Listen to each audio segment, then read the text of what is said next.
friends, it's Diane from Spencer Rugg Sewing Patterns, here to introduce you to my new sewing pattern for the Starlight Wallet. Add a little sparkle to your life or your handbag.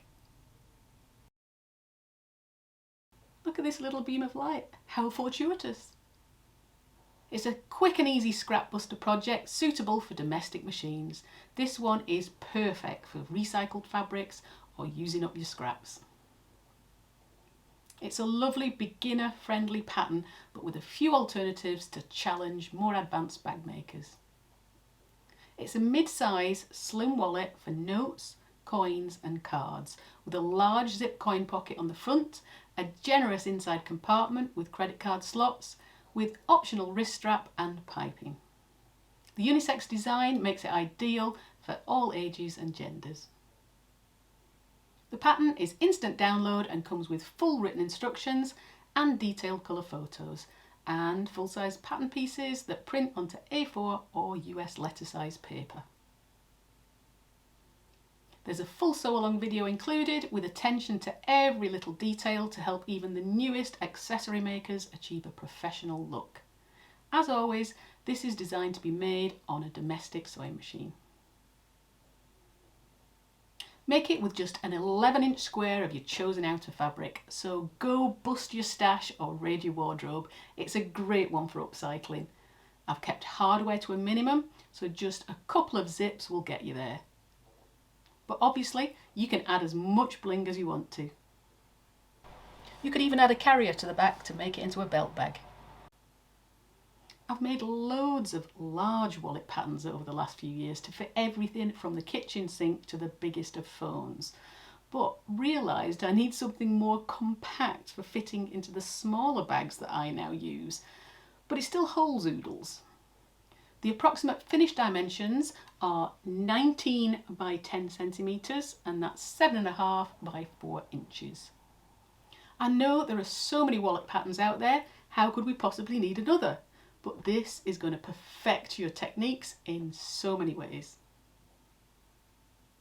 A shallow front zipper pocket, perfect for coins, keys or lip balm. The whole wallet turns through this pocket, so no raw edges anywhere and a smooth, neat finish inside the main compartment.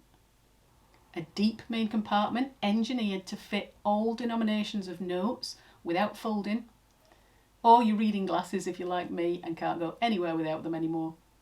Card slots inside the main compartment fit at least 6 credit cards, ID and driver's licence.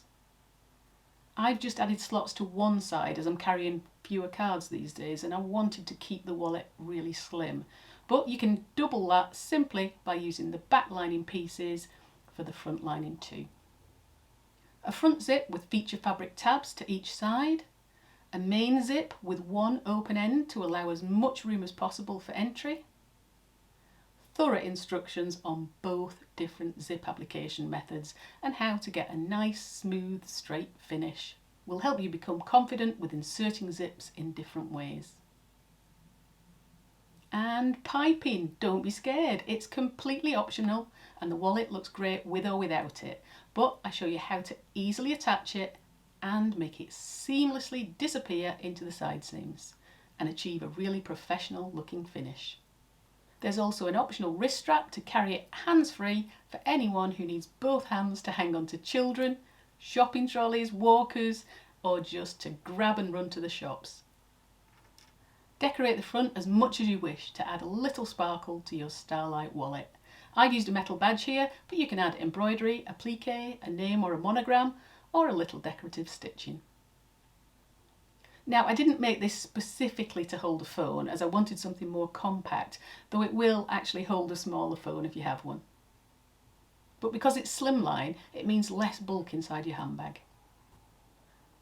One of my friends, who's a teacher, loved the size for a pencil case, and it's true, it makes a great pen holder to pop into your school bag or handbag. Make it casual in waterproof canvas or wax canvas. Bright and cheery in prints or more formal in vinyl. But raid your wardrobe for anything you have lying around. Denim is a great fabric for this and we can always find an old pair of jeans. I stitched a crosshatch pattern to my denim for this one before I started. Keep it soft and flexible or give it a firmer finish, and I'll talk you through lots of options. Customise it to your heart's content. And of course it fits beautifully inside many of my other bag patterns, including the beanie baguette and the pixie. So why not make one to match? And don't forget, you can size the pattern up or down according to your needs. I've got a full instructional video for that too, so you could even make a larger version as a clutch or as a bag organiser. Time for jazzing it up a bit. The testers sure did. Have a look at these little beams of starlight for inspiration. Thank you to all my testers for their help. I really couldn't do it without you. What great wallets. Clearly the Starlight wallet would be a great gift, or to batch sew for fairs, markets, a hen party or birthday goodie bags. Bling it up however you wish and make it in just about anything. Myself and my testers have tried multiple fabric options. It has a lot of scope for personalisation, fussy cutting, embroidery, applique and upcycling of course, to name but a few. The Starlight Wallet sewing pattern is available now as an instant download PDF on my website or on Etsy, or by clicking on the links below this video. Pop over to www.spencerogg.com to see lots more Spencer Ogg patterns and sign up to my newsletter to be the first to hear about new patterns and free tutorials. Please do join our welcoming and helpful Facebook group to show off your makes, ask questions and find bag making advice. You can also find me on Instagram and even TikTok. All the links can be found below this video. And of course hit the YouTube subscribe button so you don't miss any exciting upcoming tutorials.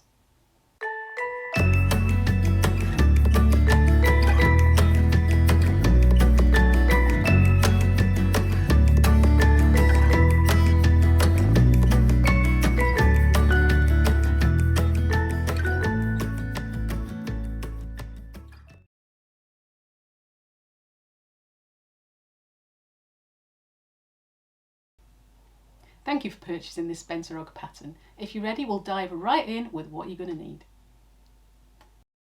So things we're going to need for this project. Great for stash busting, this one, because it only needs small scraps of fabric. So for your outer fabric, you need a light medium weight fabric, including things like waterproof canvas and cordura, vinyl, oilskin or waxed canvas, canvas, home deck weights, cork and denim. So there's lots to go at. I find this pattern produces the best results in the slightly firmer fabrics like the waterproof canvas, vinyl, oilskin, because they kind of support themselves, and you don't need any interfacing with those either, which is always a bonus. Onto the lining. Lining fabric, just use a quilt weight cotton or any lightweight cotton fabrics or lining fabrics. For interfacing, for both the outer and the lining fabric, I would add a layer of medium weight fusible interfacing. Now, you don't need it, as I say, if you're using something that supports itself and has its own weight, like the cork or the vinyl or the waterproof canvas. I would use it on things like denim and upholstery fabrics because they are slightly flimsier. So we just need a layer on outer and lining of medium weight fusible interfacing, so something like a Vilene F220 or G700, a Pellon SF101. If you did want a slightly firmer wallet, you can apply a layer of Decaville Light to the outer only. So it's not Decaville Heavy, it's not the thick one. This is the, it's not leather-like, it just gives you a firmness without any bulkiness, and it's not too rigid, it's still very flexible. So that's the Decaville 2 or the Decaville Light. Don't add, just a word of warning, don't add any fleece or foam. So we don't want to be adding anything that has bulk. So stay away from fleece or foam for this project, because these tiny projects, they just make them too bulky.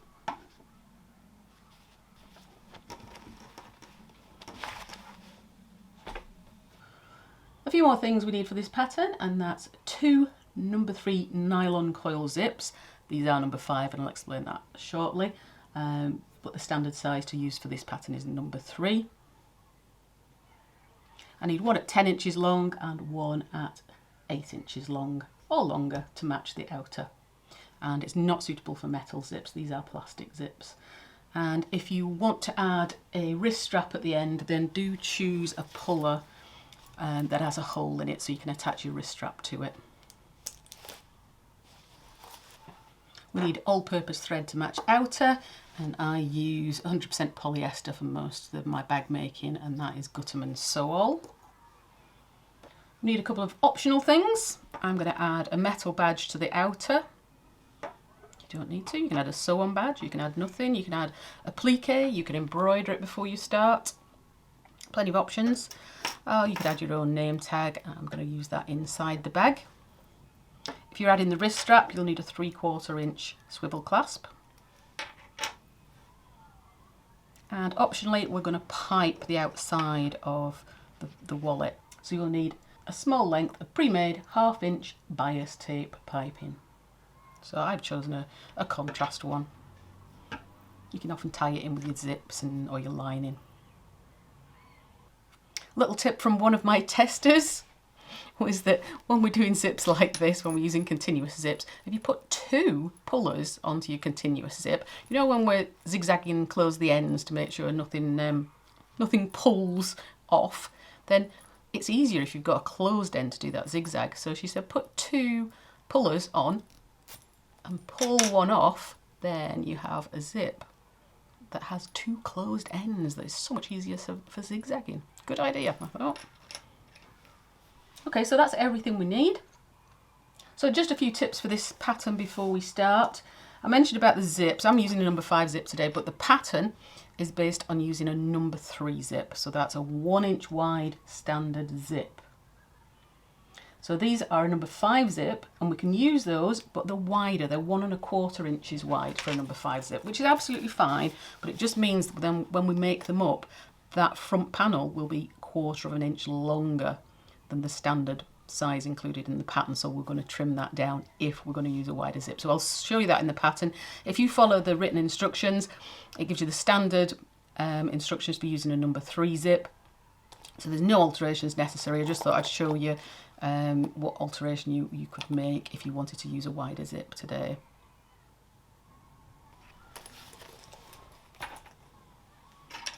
So that's all the things we need. I'm going to be using waterproof canvas and quilt cotton for my lining today. It's hard to tell the front from the back, so I've just put a bit of cross hatching in chalk on the back of the waterproof canvas so you can always see the right and wrong side. I don't need any interfacing with that because it's firm enough as it is, and I am using quilt cotton with a medium weight interfacing for the lining.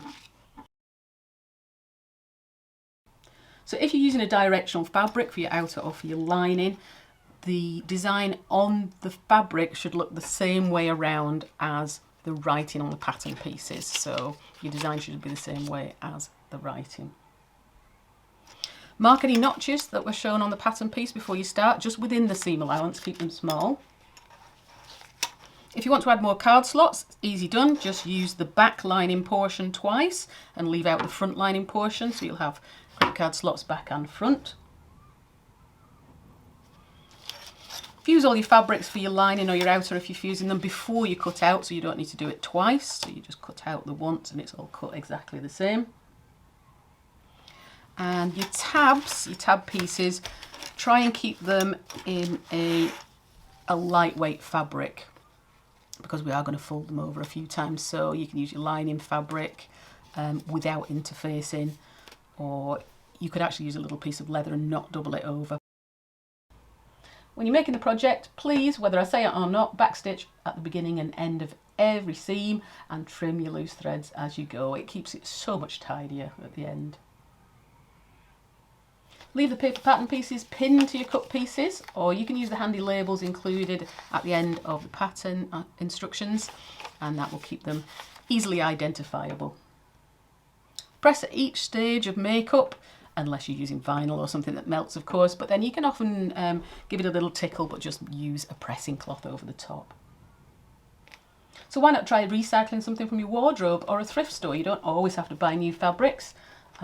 Denim's great for it. I made this one from my husband's old jeans. Well, I told him that they're old now and they didn't fit him. They did really, but never mind. But they all work really well. You don't need, as I say, you don't need to buy new fabrics every time. So print off your pattern sheets using Adobe Reader. Ensure that your printer does not resize the pattern by ticking actual size or 100% in your printer preference boxes. We don't want shrink to fit or fit to page.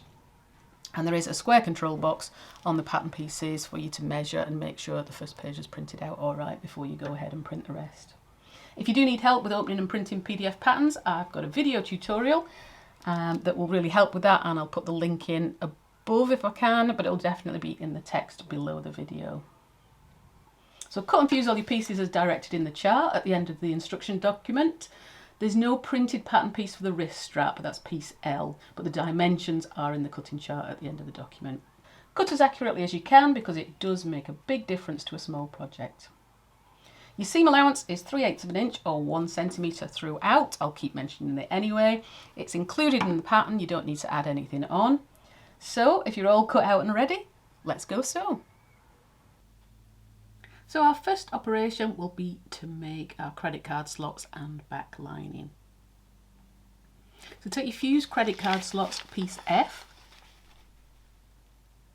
and I'm going to make a notch or a snip at each line on both sides. So you can see we've got line A, line B, line C and line D, and those are going to help me fold it into the correct position. So I'm just going to make a snip within the seam allowance, so less than 1 centimetre or 3/8 of an inch, at each of those lines on each side. So I've already done it, but do it on the other side as well. Snip, snip, snip, snip. And then take your paper pattern piece and your lining to the ironing board. I'm going to use those notches to help us fold it into position. So there's illustrations in the instruction document too. You can see I've already taken this. We're going to fold up at line A and we're going to lay it on top of line B, and then we're going to fold up at line C, pinch it up and pull it up to reach line D. So I'll do that again. So take it to the ironing board and we're going to fold and press along line A and then pinch it up, pull it up to meet line B, and those snips on either side will help you to position it exactly, and then fold and press line C and pinch it up and pull it up to reach line D. And there we go, we've got 2 credit card slots.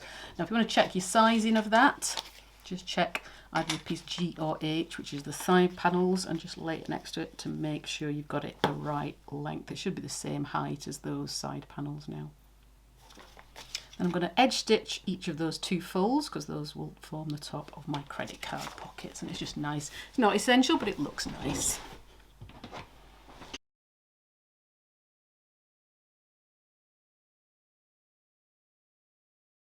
I do have a walking foot on my machine. I do tend to keep it on all the time if I'm honest. I just take it off if I need to use the zipper foot. It's not essential, I just find it gives a nicer finish. It feeds the fabric through more evenly. Needle size, I'm using a size 14 needle for this. There's no special needles required really. Depends on the fabric you're using. But with waterproof canvas and cotton as I'm today, there's nothing special needed. So let's top stitch that.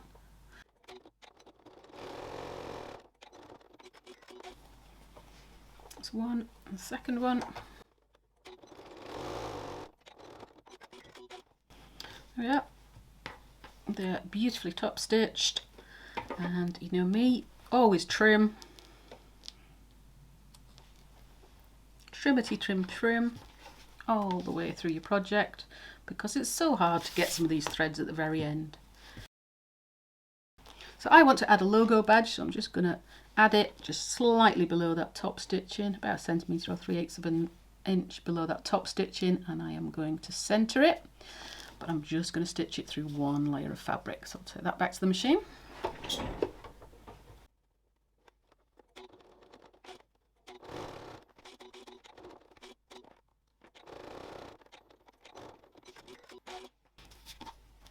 So there's my label attached.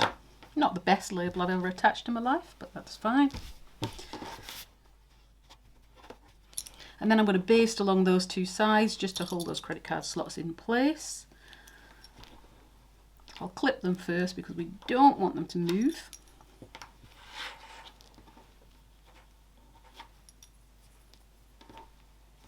And I'm going to sew up from the bottom on each side within the seam allowance. I'm just basting it. I'm going to sew up from the bottom rather than from the top because I don't want my foot to get tangled in there or anything pushed out of the way, so it's easier to sew from the bottom up.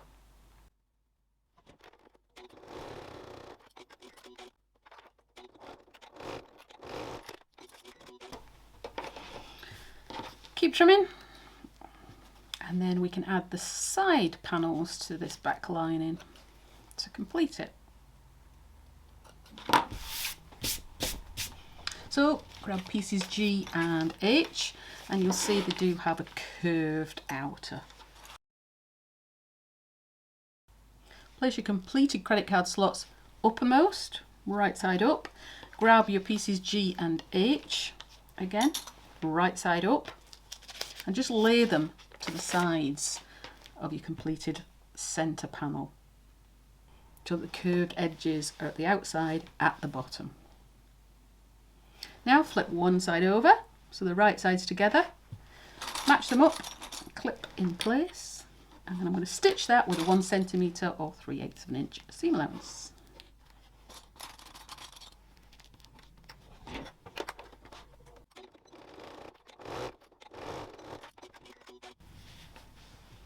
Same with the second, flip it over, clip it in place.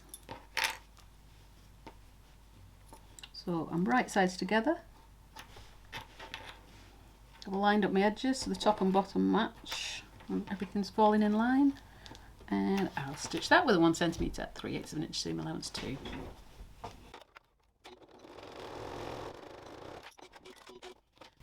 Trim, keep trimming. If you're using a bulky fabric, you can trim the corners down just at the seam allowance. Don't really need it if it's just quilt cotton, but I'll do it just to illustrate. Just reduces the bulk on those corners. And then I'm going to open out the side panels. I'm going to take that to the ironing board and press them nice and neatly in place. And then I'm going to top stitch down each side 1/8 of an inch from the edge, so that'll hold the side panels back. So I'm stitching onto the side panel 1/8 of an inch, 3 mil from the seam itself. In fact, I won't take it to the ironing board, I'll just cheat, but please do. It's just because my iron isn't on at the moment. You won't mind. So I'm going to top stitch both of those. Again, you can put your blind hemming foot back on. You can stitch 1 line of stitching, or you can stitch 2 lines of stitching. Anything you like. You could even use a decorative stitch down the side.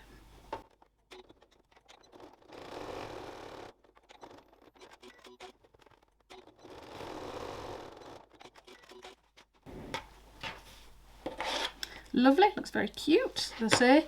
Looks really nice if you do a double row of stitching there. Or a decorative stitch, but you don't see that much into the wallet really at the end. So there's your back panel completed with your credit card slots. Now just before you go any further, grab your piece A and just double check that it matches. It should be the same size as that now. Give or take the odd millimetre, but that's fine. Okay, so that's our back panel lining completed. Put that to one side. And now we're going to start on our outer front zip pocket. So we have our 2 zips. We're going to take the shorter of the 2, the 8-inch zip. And I'm going to take my pieces J zip tabs front pocket. And you should have 2 of those.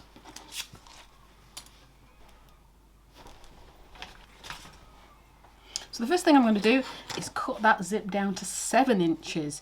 So the reason I've said 8 inches to start with is we often have jaggy ends and frayed bits, and when you're trying to put the puller on you lose a little bit, so I always say start with a little bit longer. So I'm going to cut that down to 7 inches, sorry, from my 8, and that's 18 centimetres. If you've got metal stoppers on the zip, ensure that those are chopped off. So you you end up with 7 inches without any stoppers on. 7 inches. I'm using the number 5 zip, so I'll explain what that does as we go along, because it's slightly wider than a number 3. I'm going to zigzag stitch the ends closer before I do anything, because I'm so good at losing the pullers. So I'm going to stitch right on the ends within the seam allowance.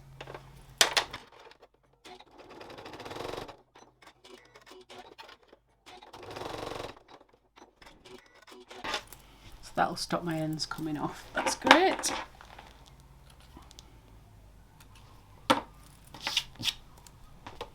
See, that'll work fine now.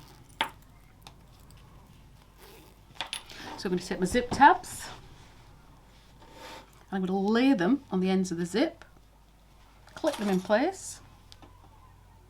So I'm laying them right on the end, so it's the short edge of one of the zipper tabs with the raw edge of the zip. So we're not moving them in, we're not moving them out, it's right on the edge.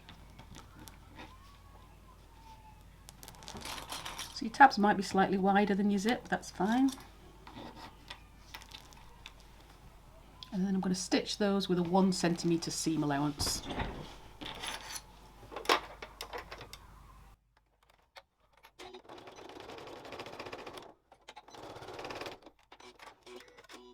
I have just sewn it from the front of the zip, but actually it's easier to sew it from the back of the zip because there's not such a bump when you go across the teeth themselves. So I'll sew that side from the back.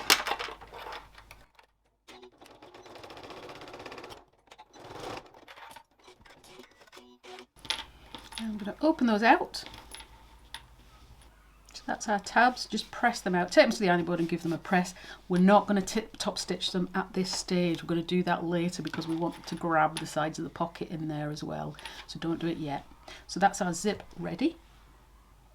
Trim your zip tabs down to fit the same width as the zip. So these they're about right, but on your 1 inch zip they might be slightly wider, so you can just trim off that little edge. So they are exactly the same width as your zip. It's just easier for installing later. Make sure everything's straight and nicely in line. Okay. So we're ready to add that in. So let's attach that to our outer front now. Grab piece C, which is your lower outer front in outer fabric. And have it with the right side up, it's the wrong side underneath. Grab your zip and we're going to lay that face down on top with the puller to the left when closed. So zip's closed there, I want that puller to the left. I'm upside down, is that right? Yeah, I think so. So we're going to line up that top edge. I want to make sure that zip is central, so just fold the zip in half and make a little chalk mark or something similar. You should have a notch on your fabric already. Put that on the back really. And there's my notch, there's my centre of my zip, so I'm going to put that there. That's so messy, that, wasn't it? I'll be thinking that's my back next. So I'll clip that in place along the top, so the edge of the zip tape with the top edge of that body piece C. Lift it up, make sure you are looking central there. Yeah, looks fine. Open that little way and clip it all the way to the edge, so it's the tabs you're going to be clipping at the edges. And I've put a zipper foot on my machine already, and I'm just going to whiz along the top of there all the way from edge to edge within the seam allowance. Now the seam allowance on the zip is going to be 6mm, so we want it at 6mm or just slightly less than 6mm.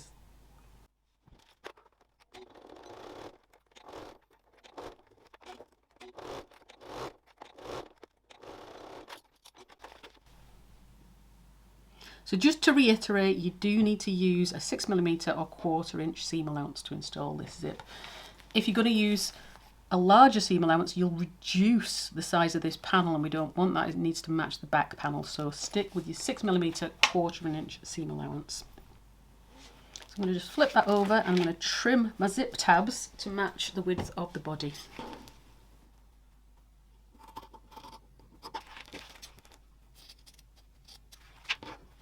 I'm going to grab my lining pocket pieces because this is where we're going to install these. So take your pocket lining front piece D. So it's the shorter of the two pocket pieces. So we're going to keep this panel right side up. So your zip is still face down, facing each other. Fabric is right side up, zip is right side down. I'm going to take the shorter of the two pocket pieces, pocket lining piece D, and we're going to lay that long straight edge, so not the curved section at the bottom, the long straight edge on top here. So we're going to line up the two edges. So it's the same length as the top of that piece where the zip is. So you've got right sides together, zips in the middle, put that in place. Use your zip if you need to. And then using my zipper foot, I'm going to stitch all the way across with a 6mm or 1/4 inch seam allowance. As I say, draw it on if you need to, because it is important that you stick with that seam allowance on this zip. If you take it a larger seam allowance, you're going to reduce the height of your panel.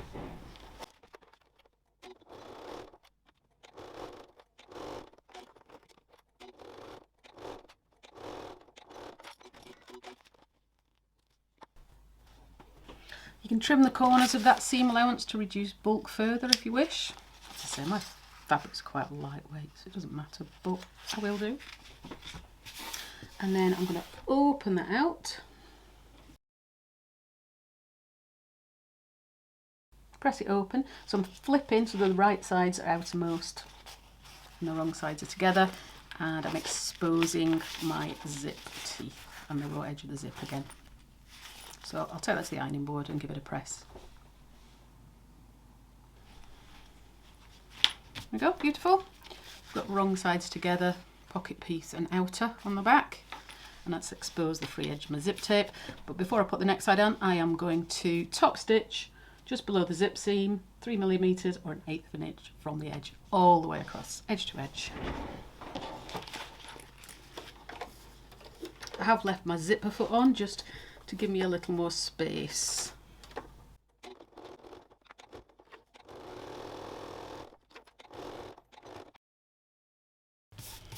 So it's looking good. So I'm going to add a badge to that. While I was at the ironing board before, I did add a little piece of stabiliser behind where I'm going to add my badge. You can choose to add it wherever you like. You can add it centrally, you can add it to the side. You can add a stitch on badge. I'm going to add a handmade one, metal tag. So I'm going to grab a pen. I'm going to add it just underneath my zip on one side because I quite like it there. So I've got my puller hanging on that side, and then I've got this sort of balancing it out, this badge on this side. Just make sure how many slits apart they are. So, yeah, I'm using a permanent marker just so you can see it. No other reason. I would be using chalk or disappearing pen otherwise. So that's right, so I've just made my marks on there. So flip it over and lift that pocket. We're only going to slit through the outer. So I'm going to slit, make little slits for my prongs on the badge. Make sure you put it on the right way round. I've been known to put them on upside down on occasion. Not very straight. Need a little bit at the bottom there.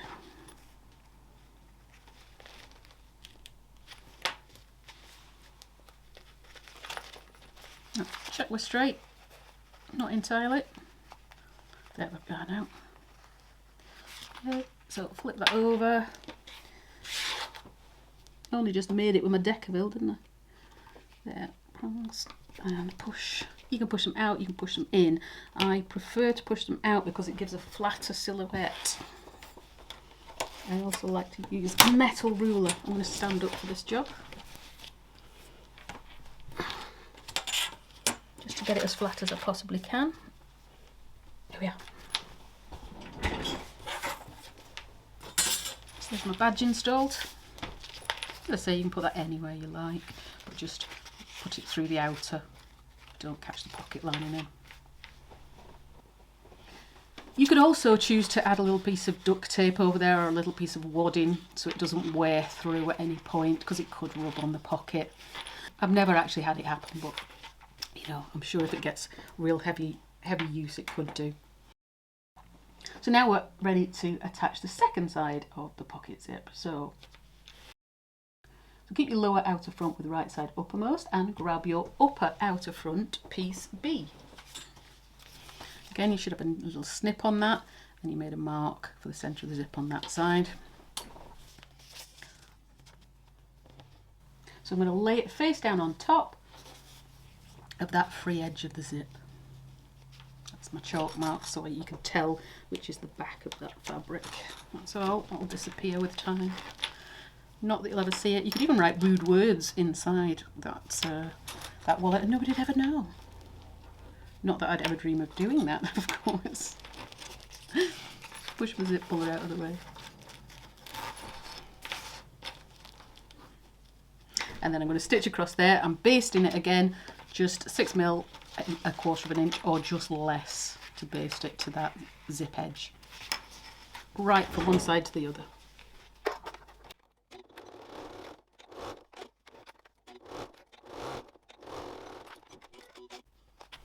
Trim up. Then I'm going to flip it over.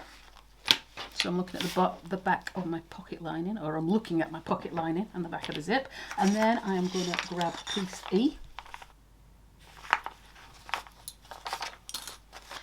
And I'm going to lay that pocket lining piece right side down on top. And you see why that's longer now, because we've got to accommodate the zip as well as the pocket lining. So that's lying face down on top. And we're matching the long edge with the free edge of the zip tape again. Clip that in place.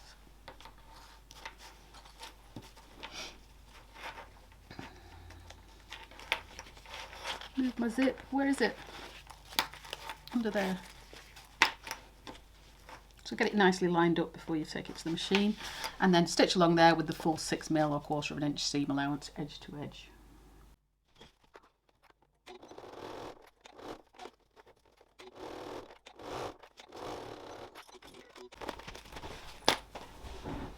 Okay, so we're going to leave the pocket pieces towards the bottom, so we're not going to lift those up. Flip it over, we're just going to lift this upper section.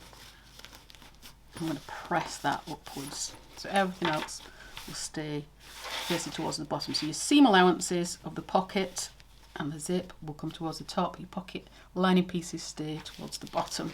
I'm going to press that in place.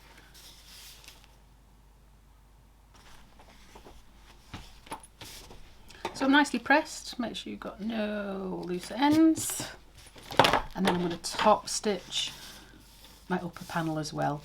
1/8 inch or 3mm from the zip edge, all the way across from edge to edge.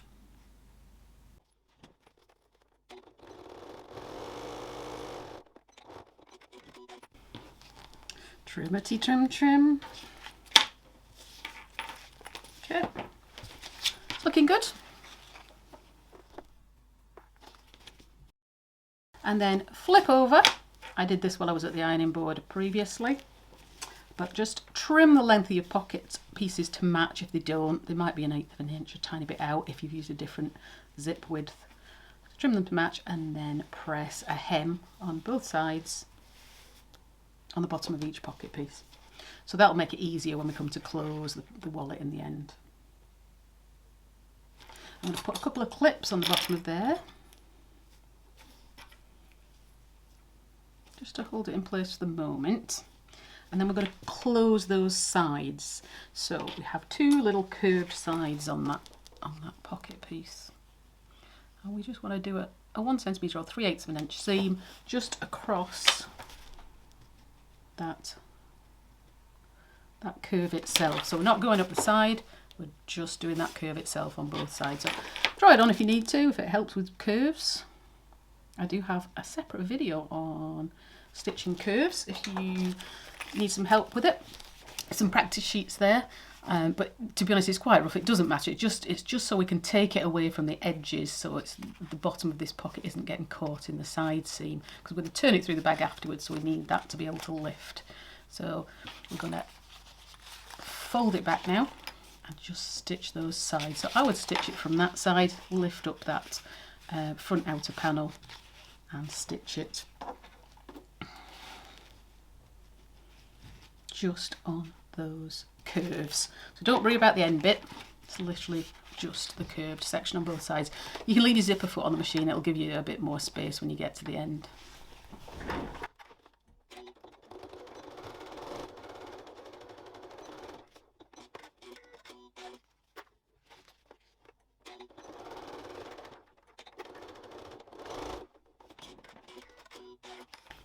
Yeah, and then we can trim those again.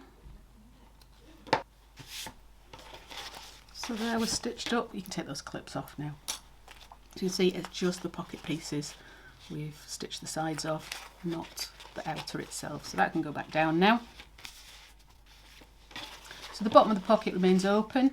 That's where we're going to turn the wallet through at the end. So flip it to the right side again. So you've got right side uppermost. I'm going to stitch a short vertical line of top stitching over the zip tab, so close to the zip, and starting and finishing on the lines of top stitching above and below. So literally just that little section there. So close to the fold, 3mm, 1/8 of an inch, or you can take it further out if you prefer. It's just to seal that off, just catch the end of your zip in. And we're going through all layers there, through the pocket as well. I'll change back my foot on the machine. I don't want a zipper foot on there anymore.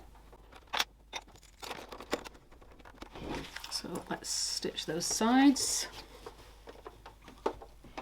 So I'm positioning them by putting my needle into the top stitching at the bottom first, just so I don't overrun.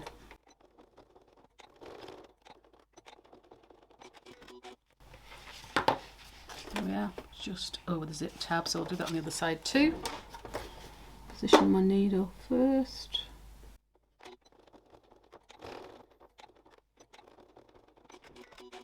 Trim up, and that is your outer front panel completed.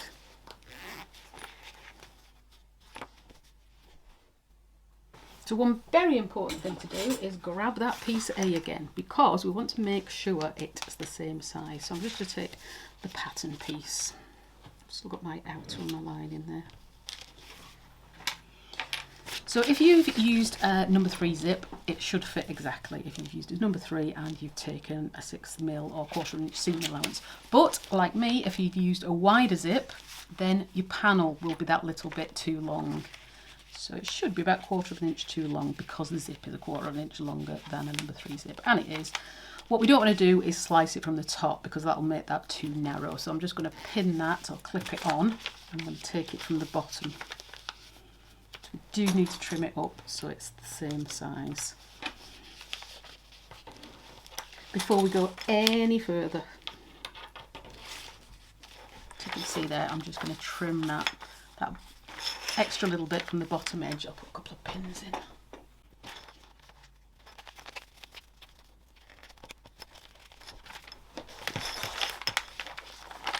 Trim it off.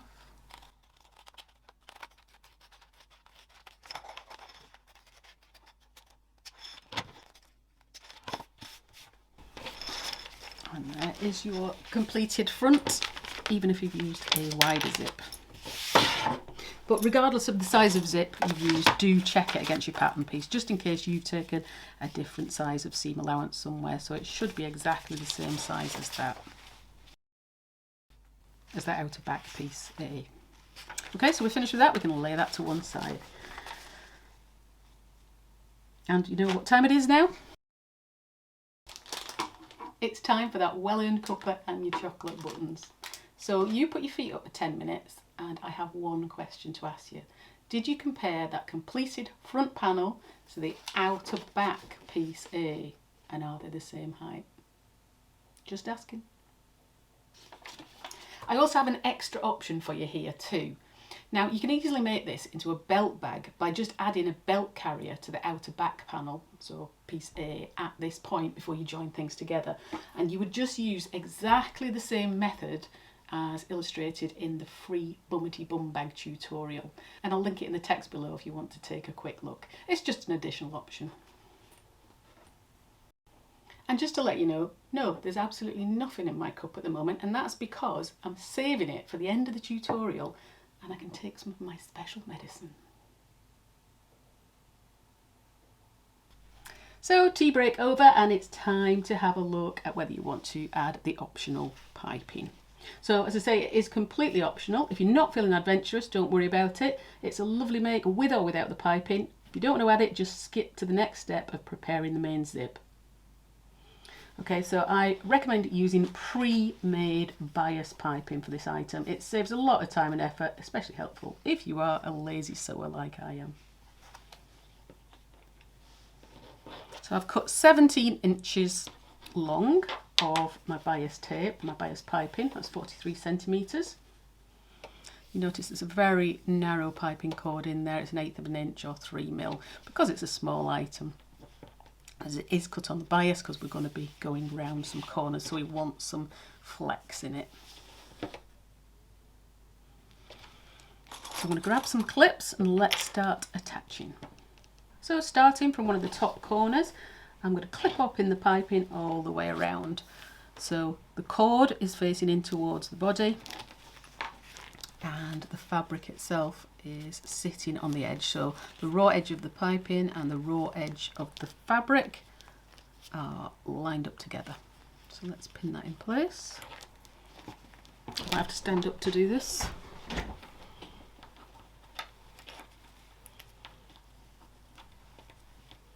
Sometimes I find it easier to use clips upside down, just because the flat side is, don't ask me why, I just do.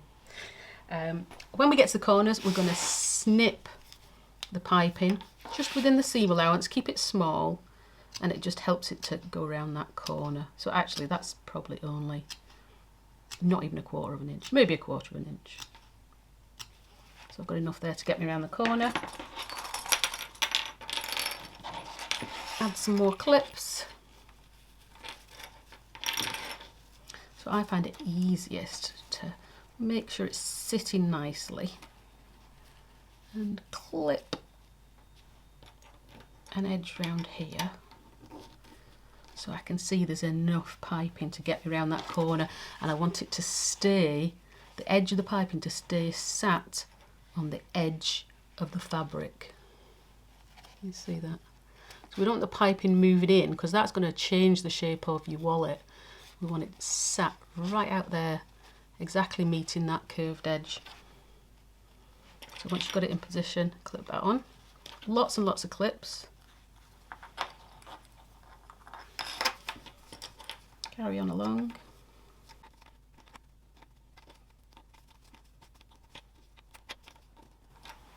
Ready for my next corner, so I'm just going to snip and clip.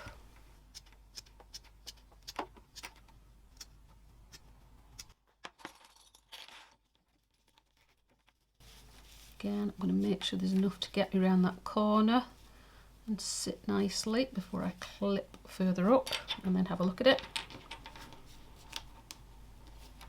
So yeah, you can see it's not pulling inwards, there's enough to get me around that corner there. So the aim is always to keep the piping nice and straight. We don't want any rumples or creases or bumps in that.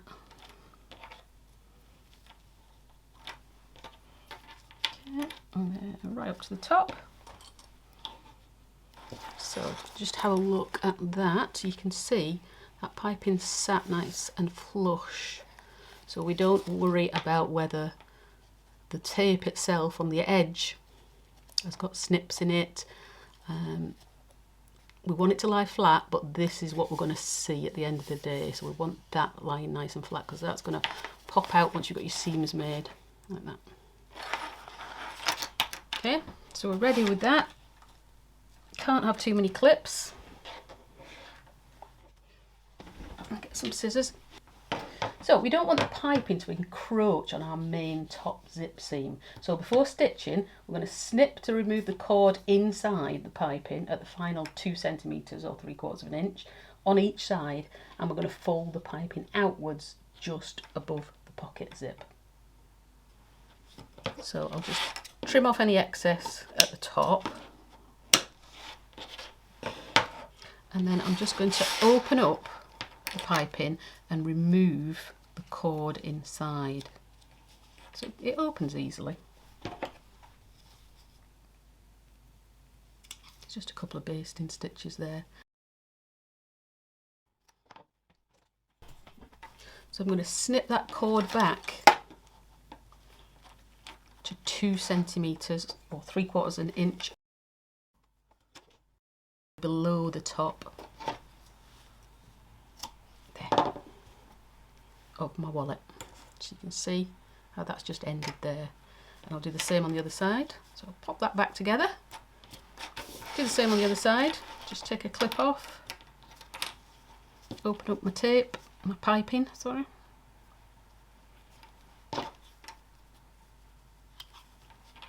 Use an unpicker, it's easier. It's just I've got those in my hand.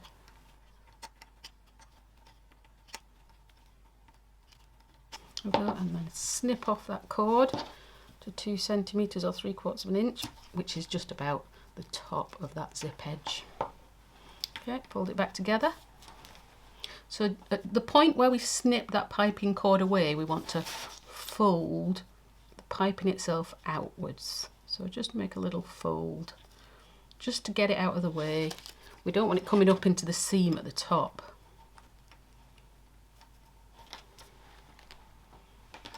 So you can see I've folded that outwards there. So my seam, when I make it, is going to go up the top of here and over the edge of the piping. It'll just disappear into the side seam. So same on the other side. I'm just going to fold it outwards at that point. Put a clip in it.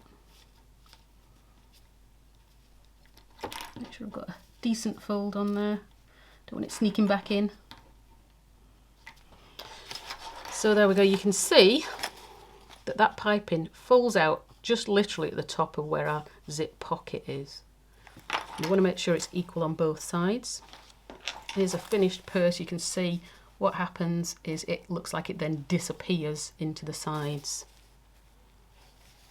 once you've made your side seam. Okay, so we're going to stitch that on. We're going to baste that in place first. We don't want to just do the side seam, it'll end up everywhere. So we want it nice and firm in position before we start. So you can use a zipper foot to stitch it on because that allows you to get close to the piping itself, or you can use a piping foot. And what a piping foot looks like is this. So it's a wide foot with one hole in the middle, but when you turn it over, it's got grooves in the back. And what those grooves mean is that it will hold the foot in position. So for example, there's your piping cord, depending on which side you have it. Your hole is in the middle for your needle to pass through, but that groove will sit and hold the piping in position, and it will hold you at an equal distance all the way along as you're stitching from the piping. So you can see as you pass along, your needle will stay in the middle and that piping will stay in the same place. So I'm going to use the piping foot, but as I say, you can use a zipper foot if you prefer. Just slip that on my machine.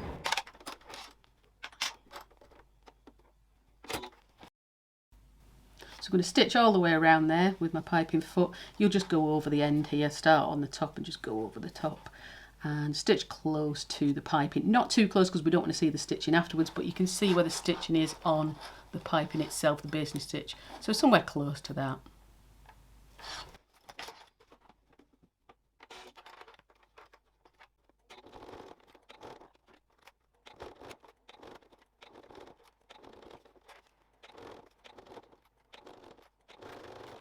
Just double check you're not catching your pocket in underneath. You shouldn't do anyway, it is shorter, but pull it out of the way.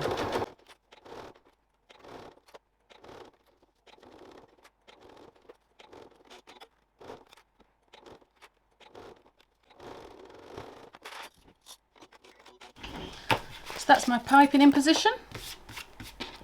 Have a double check, make sure it's sitting nice and flat on the piping itself. And that's looking good. Yeah, I can snip off those outer spare edges.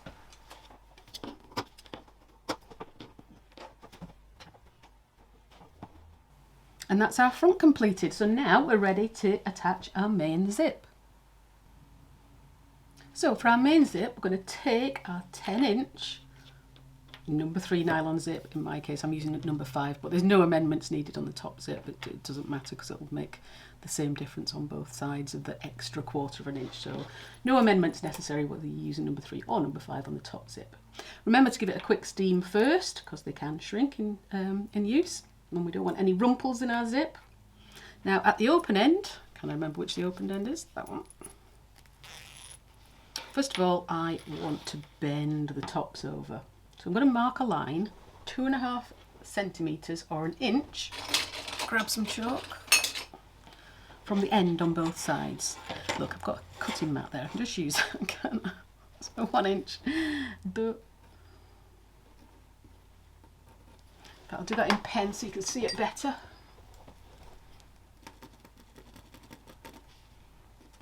Don't do that in real life, obviously. I've got a stunt double. My zip's got a stunt double. So then I'm going to fold those ends over and back at 90 degrees. So I'm going to angle this part of the teeth outwards. So this last inch I want facing that way. So my zip's going to come up and then that's going to face out that way. So I'm going to sort of fold it on that line and then pull that fold up to the other side of the zip. So let me pin that and show you, and then I'll show you again in detail. There are diagrams in the pattern instructions, of course, as well. So if you can see that, sorry, it's dark here today, and you can hear the rain on the windows. It's vile.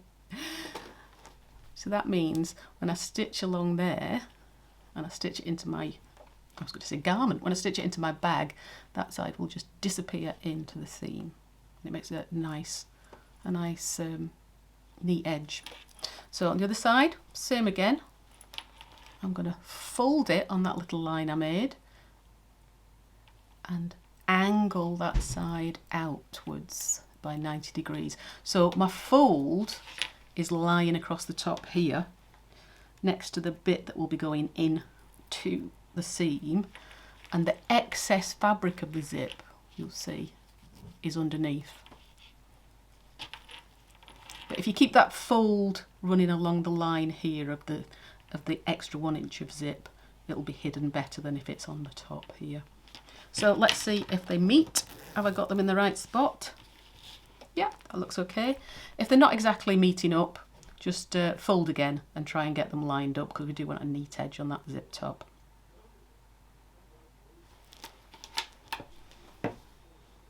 So I'll just tack those in place. I'll put a zipper foot on my machine already, and I'm just going to tack along the outer edge to hold those in place. So don't tack up near this side of the teeth. Tack on the outside there, so that'll be hidden in the seam when you come to make it.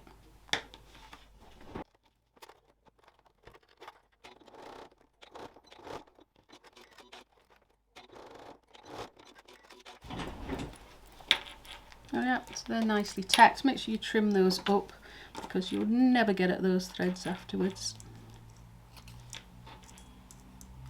And they will end up sticking out somewhere, you don't want them otherwise. So there we are, there's our zip ready. So now let's deal with the other end of the zip. So first of all, we're going to cut it to an exact length. Grab my ruler. I will draw a line on it first before I cut it, because I do find it easier than just cutting. So we want a length of 6.5 inches or 16.5 centimetres, which is there.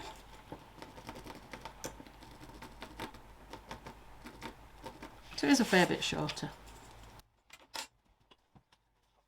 I'm also going to grab my zip tab. So first of all, let's chop that off. Be brave. Done. And before you go any further, zigzag stitch the end. Zigzag it right on the very end, because this zip tab, I can't say it, this zip tab is tiny once we've folded it. So on the very end only, don't move up into 1 centimetre or 3/8 of an inch. It's literally just on the edge there. Let me do that.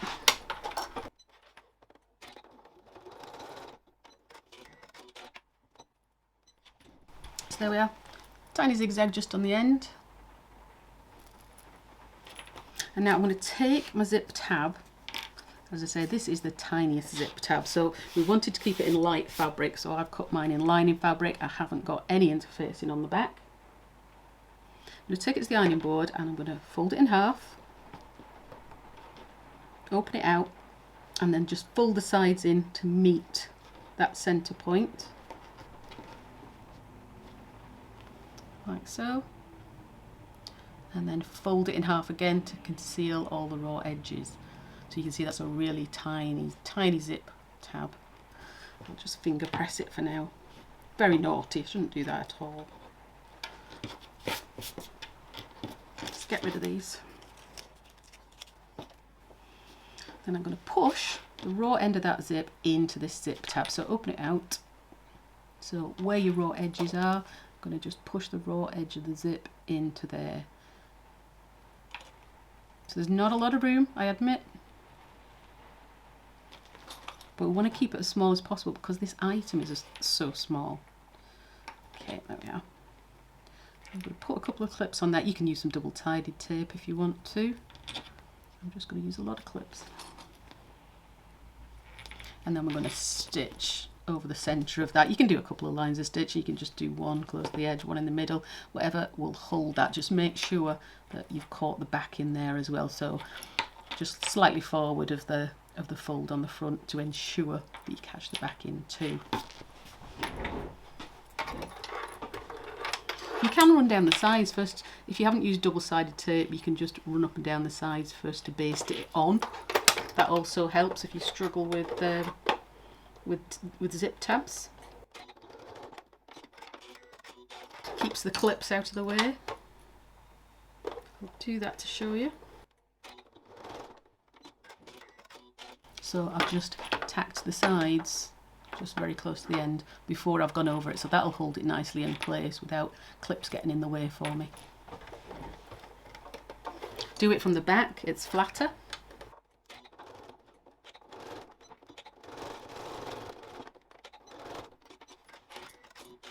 And back stitch beginning and end. So lots of thread ends here, I'll just tidy those up.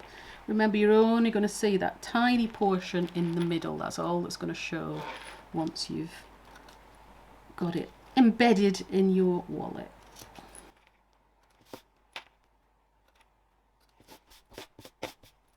There we go. So that's our zip ready to insert. So time to attach the first side of our main zip. So I'm going to grab my completed outer front and I'm going to lay it right side up. And I'm going to take my zip and I'm going to lay that right side down on top, and I want my puller to the left when closed, so I want it at the same side as the one I've already got on when closed, so just double check that. That one a bit, and then I'm going to lay it right side down, and I want that zip centered, so I want the same gap at both sides of that zip. So that's about there. And you can measure it and mark it, or you can just eyeball it. I shall clip that on and show you closer.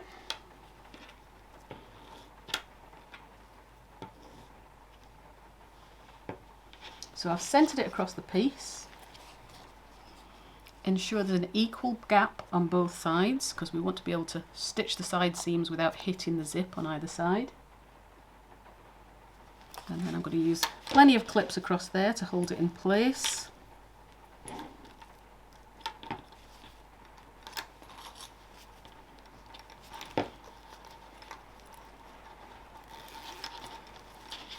And then I'm going to stitch across there with a 6mm or less seam allowance. So that's 1/4 of an inch or less seam allowance. So this is just basting the first side on.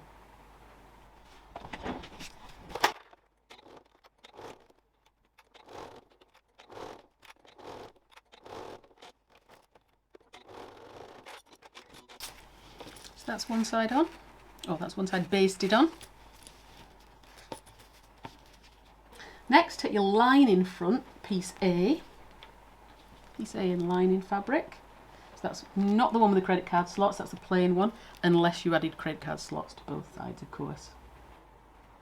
I'm going to place that right side down on top, lining up the edges all the way around and making a zip sandwich. So underneath you've got right sides of fabric together, and a zip sandwiched in the middle. So line it up across the top. I hope you checked that your front panel was correctly measured and you did compare it to piece A, because it should be exactly the same size now.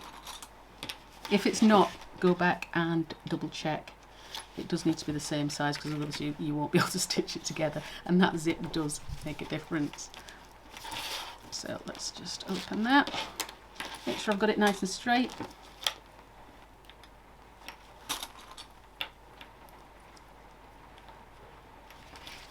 So I'm going to stitch all the way across there with a 6mm, 1/4 inch seam allowance. I'm going to stitch from that side so I can see where my previous stitch line is.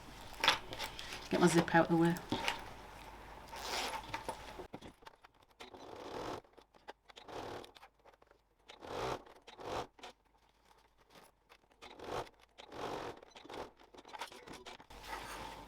Trim up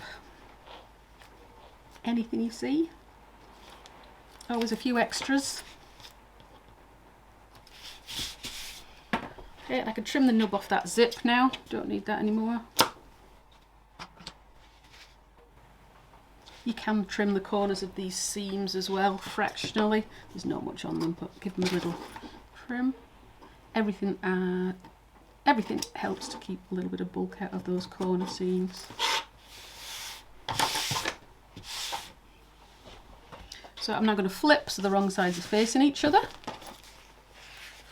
and expose the rest of my zip, and I'll just go and give that a press before we go any further. Ta-da! Looking good. Okay, so we're ready to top stitch that. Now we're going to top stitch. It is optional, you don't have to top stitch. I'm going to top stitch this top zip edge, but we're going to start and stop on the zip itself. So 1 inch or 2.5 centimeters from each edge.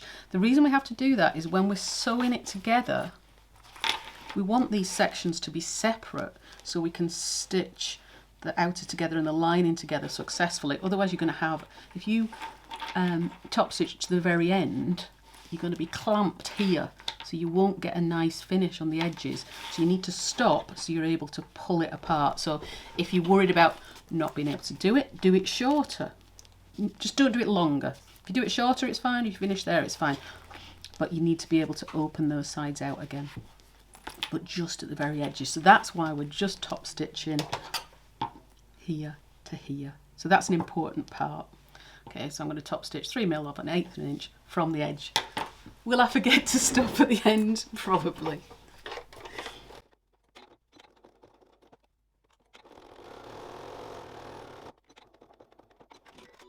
There we go. Easy peasy. So you can see how I've stopped at the beginning and end. So you can leave it out if you prefer not to have the ends untop stitched, but the item is too small to top stitch on your machine afterwards, so you can choose to not top stitch it or just have it top stitched there. There is a third option if you're interested. You can just open it out and top stitch through the one layer, through the single layer, so it won't hold the lining back at all, but it will give you the illusion of the top stitching going all the way to the ends. So this is my preferred method, but you can use any of the three. So are we ready for the next side of the zip? Grab your remaining outer back piece A and lay that right side up, and take your completed front panel with the zip already attached and lay it right side down on top. I'm going to line up the outer back with the free edge of the zip tape. So position so the zip's central again and the sides line up with each other. So make sure it all lines up around the sides.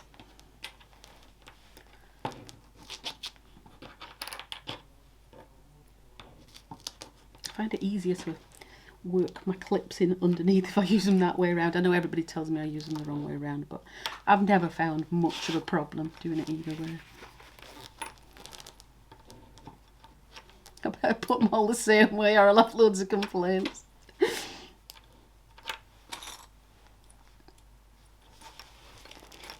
So open it and close it. Make sure you're happy.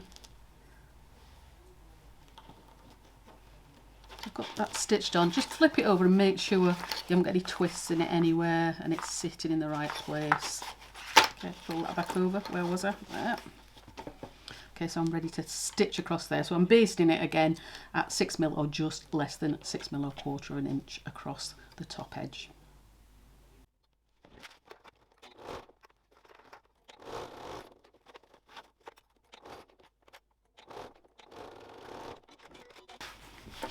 So there, we've got that basted on. That's nice and neat.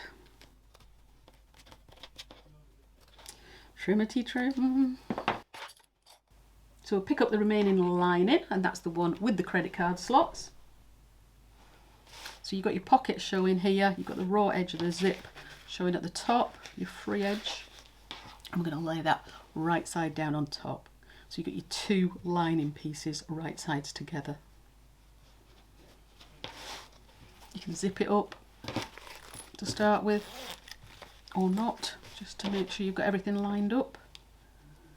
Clip it across the top.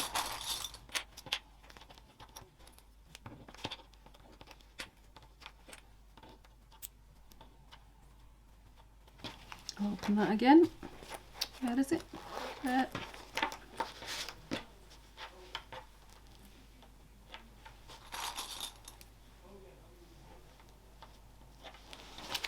Flip it over, have a look, make sure you're happy with everything. Yeah, you can stitch from either side again. Again, I probably prefer to stitch from the side where I can see my existing stitching. So I'll stitch from that side and use the full seam allowance of 6mm or 1/4 of an inch. I'm stitching all the way across from one end to the other. Back stitch, beginning and end, of course.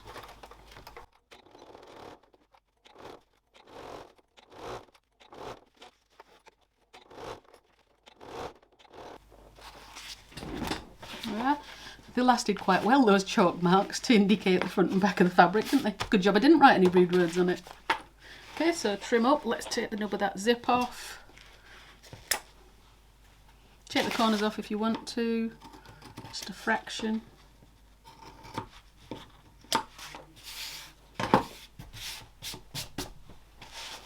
And then flip so that you can see your zip exposed. I'm going to take that to the ironing board and give that a nice press so everything's open. Yeah, it's looking really good, really happy with that. Make sure everything's opening, closing okay. Make sure everything is the same size. Yes. So we're ready to just top stitch that last bit there. So again, we're going to top stitch and finish 1 inch, 2.5 centimeters from the end, but basically where the zip starts and finishes.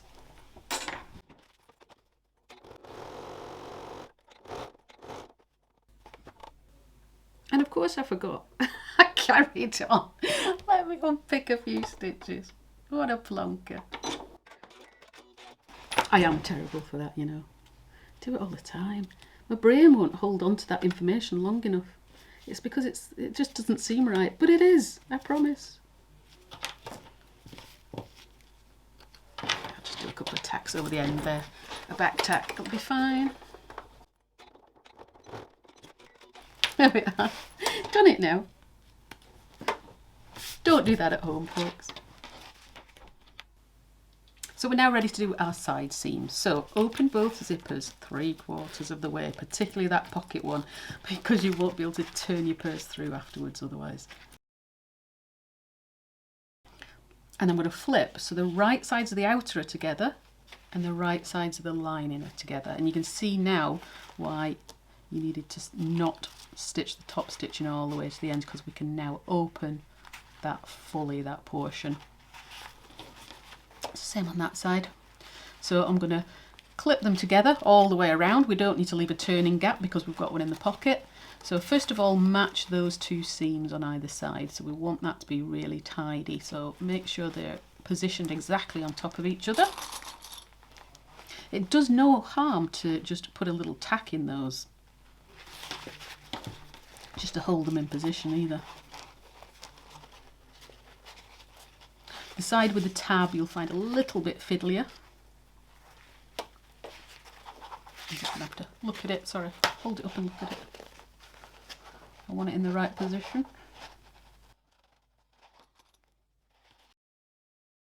And then you can clip the rest all the way around happily, hopefully. Make sure everything's lined up. So it doesn't matter if you added the piping or not added the piping. It'll go together exactly the same way. Let's get lots of clips.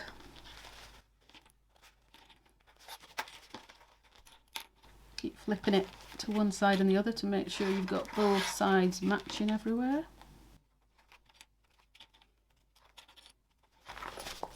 That pocket on the front, you'll see it's going to catch in the side seams here, but then the bottom, because it's shaped, it pulls away, and that allows us to pull the pocket through, up and through afterwards. If we stitch it into the side seams, you won't be able to get your hand in and pull everything through. Just a bit of optional information, you don't need to do anything with that. I like to explain myself.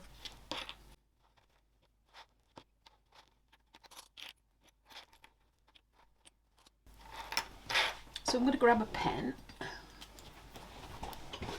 I'll use a ballpoint just so you can see, but use some chalk or you can use disappearing pen, whichever you prefer. So just go around before you actually stitch this. Just want to go around and make sure I've got everything caught in.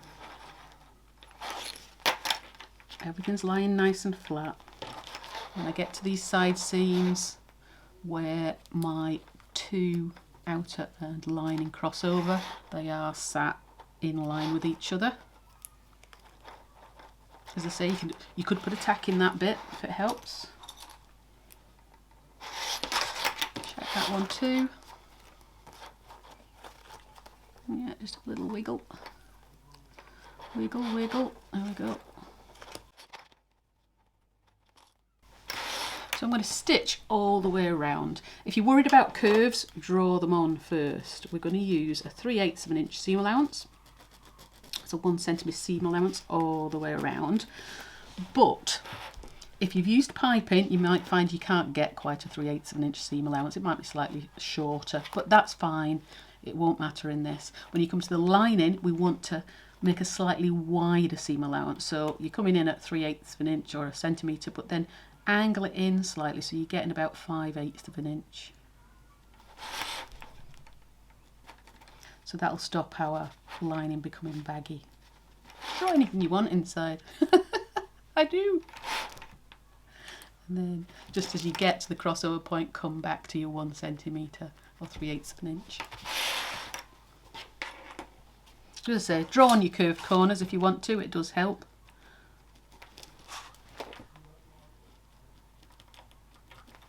I'm not proud.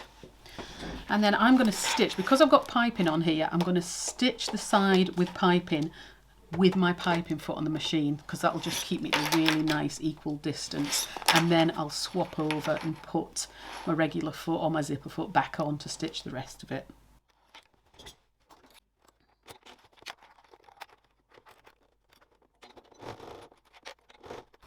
You can feel the piping inside. Make sure it sort of makes its way into that slot in your foot, and you can use an awl or a stiletto just to feel where that piping is underneath. When you get to the corners, make sure the piping is pushed up as far as it'll go, and you can feel that nice curved corner underneath.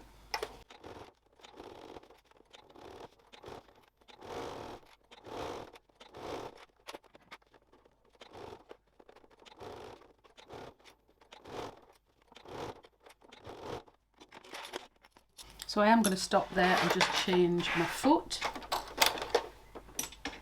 I'm going to go back to a zipper foot, so I've got plenty of room to get past my zip at the top corners.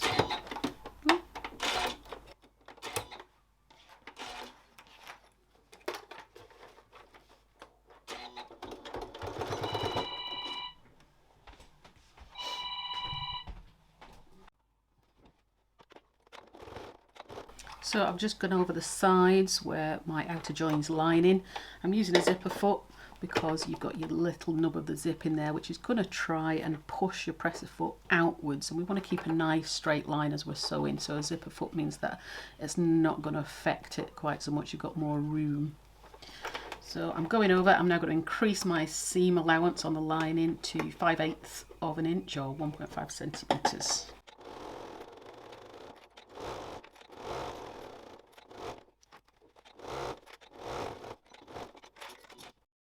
So I'm stitched all the way around. I'm going to turn it through the pocket, but before we do, we are going to trim our seams down. So grab my scissors. So I'm going to reduce my seams by about half, mainly on these curved edges. Now, if you want to turn it through first and check, it's the wise move, really. Just doing it for speed. So trim off any excess piping you've got. When you come to these corners, I call them corners, where you're crossing over from lining to outer, make sure you're snipped in really tightly there.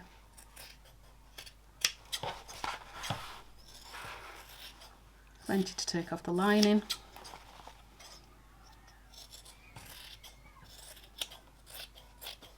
I mean, it is wise to turn it through first and have a look, make sure you're happy with everything before you trim it, because you've still got time to change things then. Trim it nice and close into there.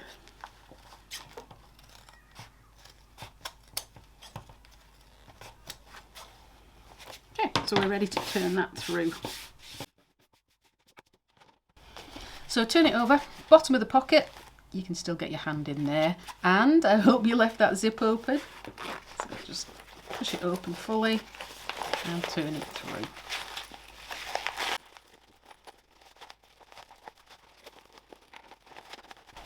Get your fingers into the corners. You don't need any pointy tools here, your fingers are enough.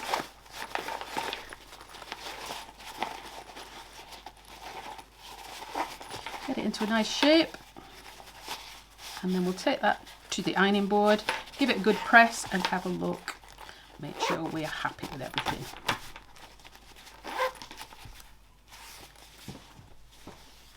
So there we are, there's our wallet all beautifully pressed. It's looking good, I'm happy with that. So the only remaining operation is to close up the purse itself, or the wallet itself. So we're going to go in and we're going to pull out that pocket bag and clip the edges together. So we already pressed them into a hem at the bottom, so it should be nice and easy. Just clip it in place.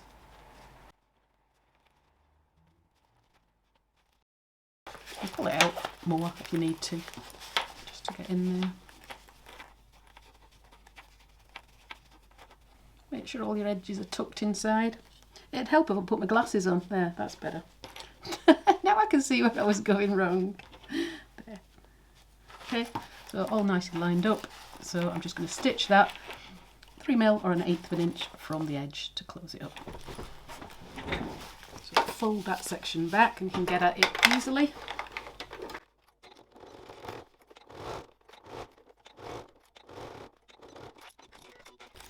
There we are. Obviously change your thread to match. I'm just using a contrast thread so you can see everything. Make sure you've caught in the back of it. Get the last threads. And there we are, tuck it back inside.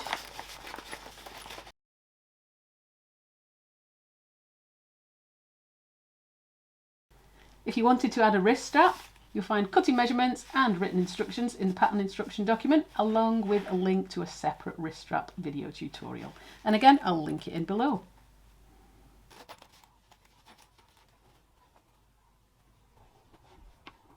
So that's your Starlight wallet completed. I really hope you love it. Why not try a few different fabrics? They all give such a different look.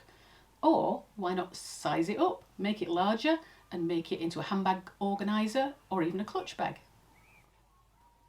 It's easy to size the pattern up or down to suit your needs just by printing it at a different size. There's pattern pieces for each piece so they all get sized up at the same time. I have a video to help you with that too, and it's linked in the text below. You'll also find all the links in the pattern document too. To show photos of your completed wallets, or if you need help with anything, just jump onto my Facebook group anytime, and there's always somebody around who can help. If you've enjoyed today's tutorial, do take a look at all my other patterns along with many free tutorials on my website at www.spencerogg.com. There's so much there to keep you busy. What are you waiting for? Go sew!